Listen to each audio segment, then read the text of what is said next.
خير يا استاذ يوسف، ازي حضرتك؟ الحمد لله. استاذ خالد، احنا كنا عرضنا يا جماعه، مش عارف اذا كنت عرضته على الشاشه ولا لا، الخبر الذي اتى على موقع اليوم السابع فيما يخص هذه القضية والإشارة. الموضوع تحديدا أستاذ خالد هو الخاص بالفقرة التي تشير وتقول نصا: استمع اللواء أركان حرب عادل المرسي رئيس هيئة القضاء العسكري لأقوال الثلاثة، ثم وقعوا على تعهد بعدم التطرق لأخبار القوات المسلحة إلا بالرجوع لإدارة الشؤون المعنوية. احنا بنحاول نشوف أساس المعلومة دي جت منين يا أستاذ خالد، ومش قادرين بالظبط نوصل ليها، مش عارف هي جت منين. انت يا يوسف عندك النسخه الاولانيه من الخبر، ما عندكش النسخه الثانيه، لان احنا كلمني الاستاذ ألبرت شفيق مدير اون تي في بعد نزول الخبر، وقال ان في توضيح هيحصل في الموضوع، لانه مش صحيح انها وقعت ريم تعهد. وبعدين احنا رجعنا لمصادرنا اللي قالت لنا الكلام ده وصححنا الكلام بعد الاتصال بالاستاذ ألبرت شفيق. والنسخه اللي عندك دي تقريبا هي النسخه قبل تعديلها وتوضيحها من الاستاذ ألبرت. ريم زعلانه وبتهز دماغها يا استاذ خالد، مش عارف تتفرج على الشاشه ولا لا، بس هي لا انا مش زعلانه، انا بس عايزه اقول انه الكلام ما كانش بس مع الاستاذ ألبرت، لانه محمد عبد الرازق اللي هو الصحفي اللي كتب الخبر الاولاني اتصل بيا انا شخصيا لما انا طلبت حق الرد، ودار بينا حوار انا قلته من شويه، بس مش عارفه اذا كنت حضرتك كنت سامعه ولا لا يا استاذ خالد. للاسف انا ما سمعتش، انا بس سمعت بيقولوا لي يسري بيقول ان احنا موقع مضلل.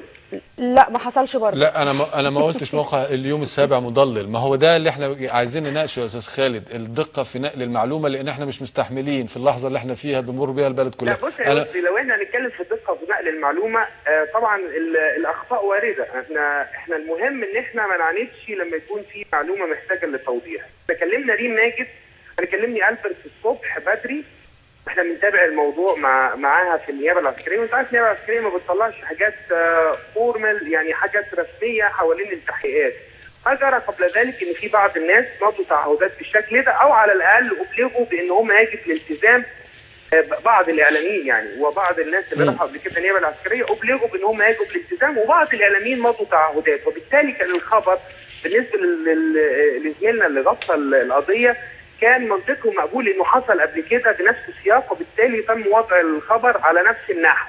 يعني ايه هتعملوا ايه يا جماعه معاهم؟ احنا هنعمل كذا كذا كذا، وهيمضوا تعهدات بتقول كذا كذا كذا كذا. طب استاذ خالد معلش عندي بس هنا سؤال. يا ريم عشان ما كملتش كلامي. ما انا فاهمه، بس انا بس هنا في النقطه دي هوضح لك نقطه طيب انا عايزه اعرف بس لما رجعتوا لمصدركم الاساسي قال ايه؟ هو ده بس كان السؤال. انا هقول لك بقى بعدها بدقايق، احنا بعد ظهور الخبر على الموقع اليوم السابع، وطبعا احنا موقفنا من اون تي في او منكم مش محتاج لتوضيح بالتاكيد، يعني مش محتاج لاي توضيح، لان تبقى حاجه يعني يبقى العالم واقف عند منطقه غلط لو موقفنا منكم محتاج لتوضيح. لكن احنا لما كلمني الاستاذ ألبرت انا على طول كلمت المحرر اللي عمل الموضوع وقال لي انه الكلام ده صحيح، فانا قلت لهم لا خلاص كلموا ريم، خدوا الكلام اللي هتقوله ريم. كلمنا ريم حوالي 15 مره، انا كلمت ريم منهم حوالي 5 أو 6 مرات، وبعت لها رساله علشان نستوضح منها من التفاصيل، بس للاسف كان متعذر انها ترد لاي سبب، طبعا ما اقدرش اقول لها حاجه. رجعنا تاني كلمنا ألبرت احنا من جانبنا وصلحنا الخبر بعدها، فالنسخه اللي انت عرضتها يا يسري هي نسخه مضلله للحقيقه، لانها النسخه قبل التصحيح اللي قاله لنا الاستاذ ألبرت. صححته امتى يا استاذ؟ قلنا ريم. لا استاذه ريم بترفع الرسوم. خالد هو بس في ما بين ما انا رجعت انا كلمتك صح ولا غلط؟ انا بقول لك، انا بس هقول لك علشان التسلسل المنطقي للاحداث. انا النهارده بتجيلي كم تليفونات غير طبيعيه، انت كلمتني وانا ما ردتش، وبعدين كلمني الاستاذ محمد عبد الرازق وعلى ما يبدو ان انا برضو لاسباب ما ردتش، حضرتك بعت لي قلت لي يا ريم انا خالد صلاح، ثواني بس، والاستاذ محمد عبد الرازق هو كمان بعت لي قال لي انا محمد عبد الرازق من اليوم السابع. انا اتصلت بيه ودار ما بيني وما بينه الحوار اللي انا قلته في البدايه، وهكرره لك علشان تبقى الامور واضحه.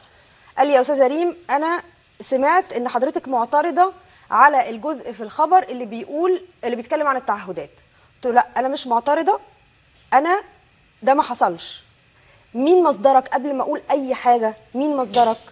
قال لي مصدري المقدم عمرو من الشؤون المعنويه، وهو ملانا، معرفش مين احنا بقى، ملانا هذا الكلام. فقلت له ما كانش في حد من الشؤون المعنويه موجود. ما ينصحش تقول اسماء المصادر على الهوا يا ريم، ده قاله لك بشكل شخصي اكيد، ما ينصحش تقوليه على الهوا. لا احنا هنا ما فيش حاجه بشكل شخصي، احنا الحاجات كلها من هنا ورايح لازم تبقى واضحه جدا قدام الناس. ثم انه لما المقدم عمرو بالشؤون المعنويه يملي بيان فده بيان رسمي يا استاذ خالد، ده مش مصدر طبيعي، ده مصدر رسمي.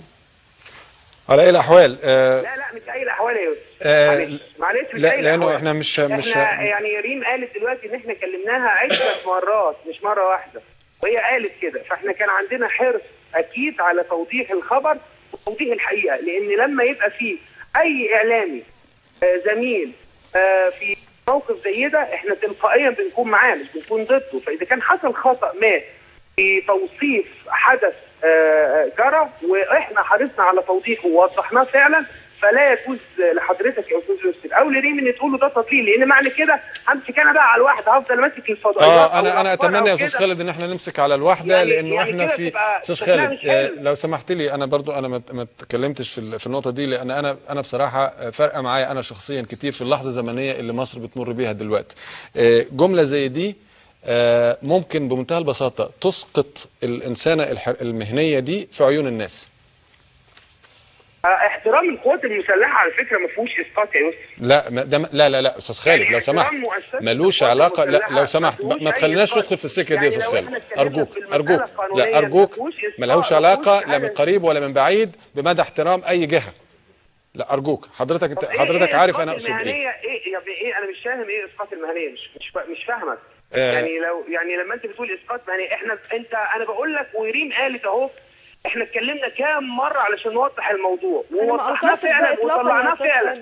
يعني معنى كده يا جماعه، معنى كده يا استاذ يوسف نفهم ان ده تربص. ما احنا نبقى حريصين ان احنا نوضح الموضوع ووضحناه فعلا واعلناه وفي نفس المكان وفي نفس الطريقه، وبنكلم ريم طول النهار وكلمنا الاستاذ البرت طول النهار عشان نوضح الموضوع. مش معانا ده لا يتيح لك يا استاذ يوسف. بس ده حصل يا استاذ خالد بعد ما انا طلبت حق الرد. طيب ما تقولش تضليل يا استاذ يوسف معلش. انا ما قلتش اليوم السابع مضلل، ده حكم يترك للناس، لكن ده ممكن الراجل المحامي ده ممكن ياخدك على محكمه بسببه. انا اسف ان انا اقولها من الناحيه القانونيه يعني البحته. انتوا بتهددونا بالناس؟ لا اله الا الله. انا يعني بقول ممكن، انا بقول ممكن يا استاذ خالد. ده يعني حضرتك صحفي كبير وعارف انه دي يعني في المحكمه هجيب الشريط ده واقول ريم قالت اهو ان احنا كلمناها بما يدل على حسن النوايا يا استاذ يوسف. طيب على اي الاحوال انا اشكرك شكرا جزيلا استاذ خالد على توضيحك لهذه النقطه.